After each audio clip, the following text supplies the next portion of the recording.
Today I'm reviewing a Lincoln LS, which is a luxury sedan that was introduced to the US market in 2000. It's rear-wheel drive with a near 50-50 weight distribution, and it's based on the same platform as the Ford Thunderbird and the Jaguar S-Type.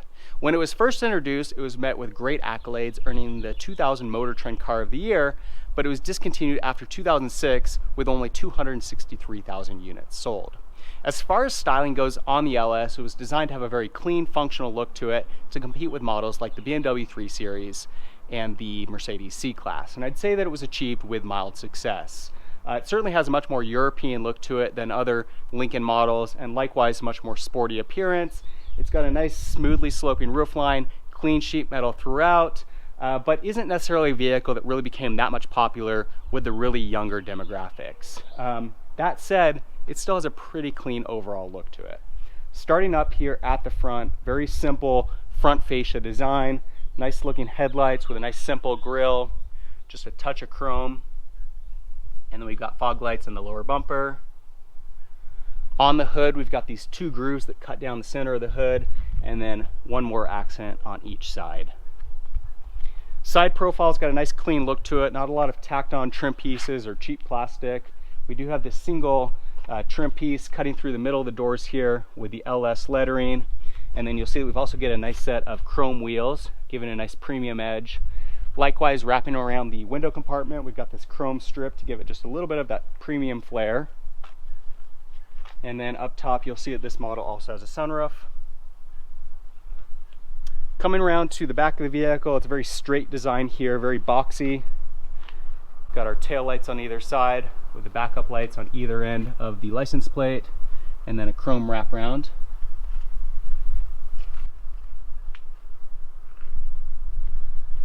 So all around, I mean, a pretty decent looking vehicle. Again, it's not really something that became that popular with the younger demographics. It didn't give it the same appeal that you get with the BMW 3 Series, but still a decent looking vehicle nonetheless.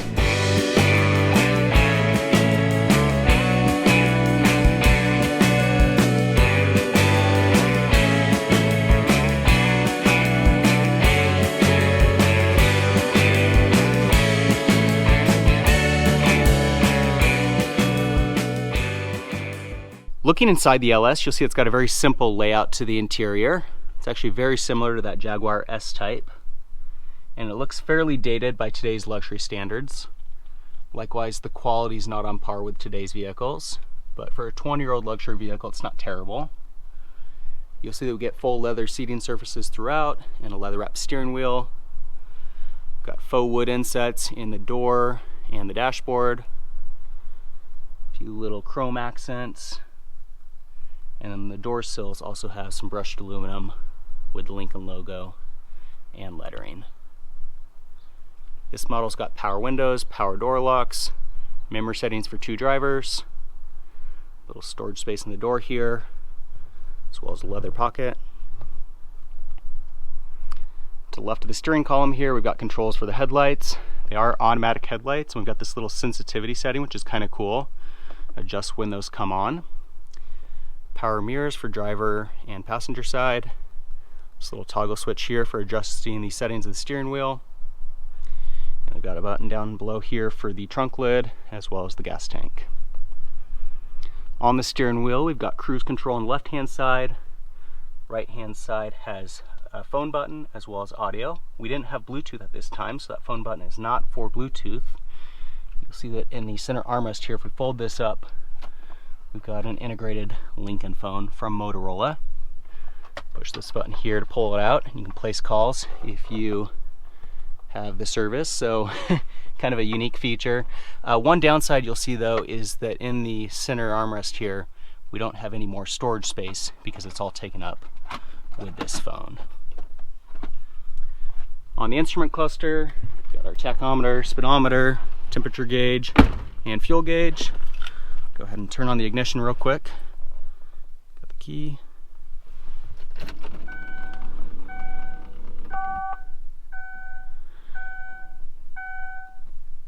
And one interesting feature that I found is we've got this little status button here.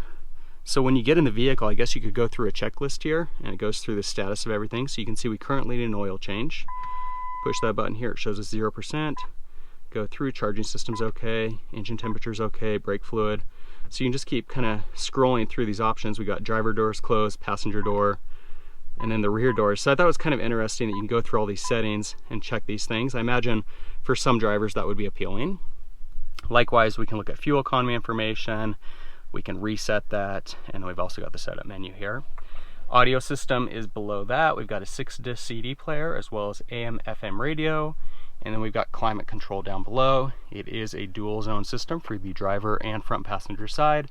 And of course, we've also got heat and air conditioning. Below that, you'll see we've got heated seats for the driver and front passenger side. And this opens up and we've got our cigarette lighter and ashtray. This model's got the manual shifting automatic transmission. And then we can turn off traction control. And this is kind of a unique design here for 2 cup holders in the center. Emergency brake over here on this side, and again, armrest here with the phone inside. Up above, we've got a self-dimming rear view mirror, the ability to program up to 3 garage door openers or gate, and we've also got a control here for tilt and sliding sunroof, 2 reading lights, and then we've got the Lincoln SOS system here, which again is another subscription service. If you need towing, emergency assistance of some sort, you can use those buttons for that system. Looking into the rear seat here, you'll see that legroom's a little bit tighter than other Lincoln models, which have a massive amount, but it's still fairly decent. I'm 5'10" and I fit okay with the driver and front passenger seat position where I'd want them. You'll see that our center seat folds down into an armrest and has 2 cup holders. Center console also has 2 built-in vents. And then both doors also have an ashtray. And coming around back, we can either use the key or the button that's inside to open up this trunk lid. And you'll see that it's got plenty of cargo space. Nice square design to help really maximize this area.